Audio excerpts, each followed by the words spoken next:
Mamadou Sow, président des délégués du marché central aux poissons de Pékin. Si aujourd'hui nous pouvons en tout cas énumérer des difficultés dans le marché central aux poissons, c'est d'abord avec l'arrivée du TR qui doit constituer énormément de difficultés.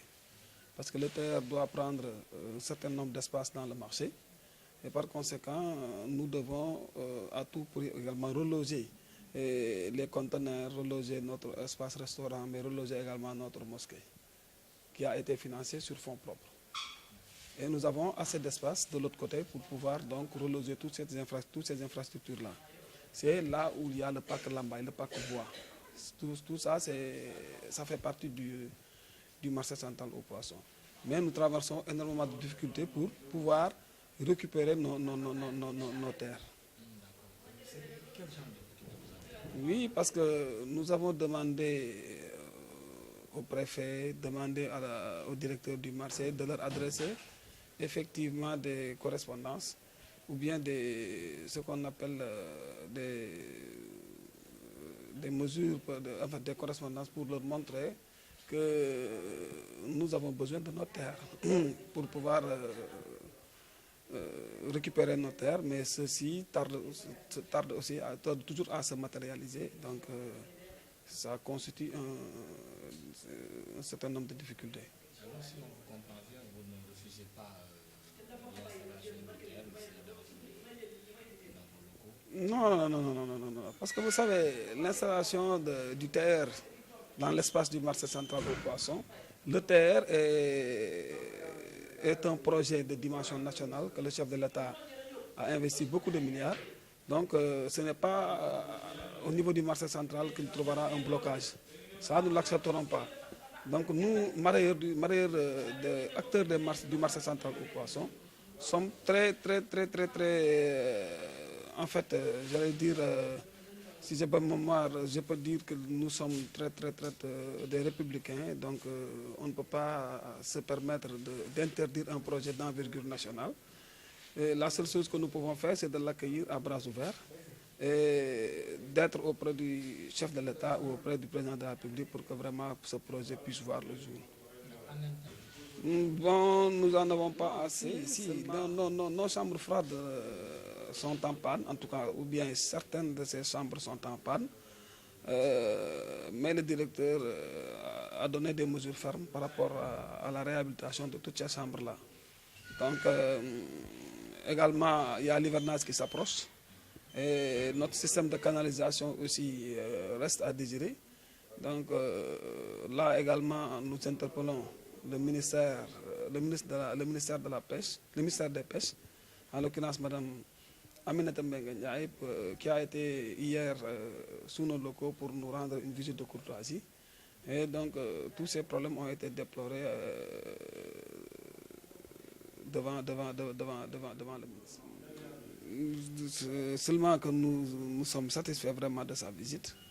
Mais autant nous sommes satisfaits, nous sommes également vraiment ébahis parce qu'on n'avait jamais pensé que Madame le ministre allait passer 3 heures de temps à discuter avec nous et à échanger de fond en comble, de long à large sur les situations difficiles, certaines situations difficiles que traverse le marché central aux poissons et ses acteurs.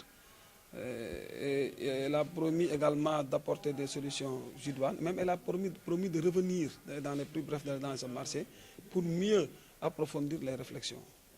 Donc nous ne pouvons que dire Alhamdulillah par rapport, vraiment elle a été truc par rapport à nos attentes. C'est ce que nous attendions également. L'incendie existe. Et ce que nous ne pouvons pas confirmer, c'est que l'origine ou la cause de l'incendie, nous ne le savons pas. Si l'on sait que l'enquête est en cours, donc on ne peut pas se permettre de faire des déclarations allant dans ce sens. Mais nous savons que l'incendie existe. Mais là, maintenant, la seule chose que nous devons dire aujourd'hui aux autorités et aux directeurs de ce marché, c'est d'être encore beaucoup plus vigilants par rapport à la sécurité du marché, surtout pendant la nuit. Parce qu'il nous semble que, d'après les informations que nous avons, qu'il y a des gens qui passent la nuit dans le marché. Et là, je crois que le directeur doit prendre des mesures par rapport à cet état de fait. Parce que le marché est un marché. aucun individu, à part les gens de la sécurité, ne doit passer la nuit dans ce marché. Et là, je crois que le directeur prendra les mesures. La chose que je peux dire à ce niveau, c'est que nous sommes dans un secteur informel. Il y a même... Qu'est-ce qui est dû à cela? Si, nous sommes dans le secteur informel. Parce que nous travaillons pour nous-mêmes, c'est presque... Nous sommes dans le privé, quoi, en quelque sorte. Il est évident que nous sommes des Sénégalais et nous ne sommes pas à part entière. Des marailleurs qui souhaiteraient ou qui sentiraient le besoin de se syndiquer pourront peut-être se rapprocher de l'inspection du travail ou je ne sais pas quoi pour pouvoir faire organiser leur syndicat. Mais nous, à notre niveau, ce que nous avons, ce que nous détenons, c'est la présidence des délégués du marché central au poisson qui a presque les mêmes rôles qu'un syndicat. Parce que nous sommes dans l'obligation de défendre les intérêts et de notre lieu de travail et également des acteurs qui sont dans le marché. Donc c'est pratiquement la même chose avec un syndicat. Nous sommes en train de créer une union nationale des marailleurs qui effectivement est en gestation, comme j'ai l'habitude de le dire. Et dans 2 ou maximum 3 mois, on ira en congrès pour élire effectivement le bureau national des marailleurs en activité. Parce que vous savez, qu'est-ce qui est à la base maintenant de cette union? Le soubassement de la création de cette union, c'est dû au fait tout simplement que comme il y avait des prédateurs, vous m'excusez du terme, qui étaient là depuis Mathusalem et qui, par exemple, faisaient ce qu'on appelle des raquettes par rapport à tout ce qui devrait venir chez les marailleurs. Ils utilisaient le nom des marailleurs pour avoir des partenaires à l'extérieur et pour pouvoir se faire distinguer par les différents chefs d'État qui ont eu à se succéder dans ce pays-là. Mais en vérité, ils ne sont pas marailleurs parce qu'ils ne sont plus en activité ou qu'ils n'ont jamais été en activité.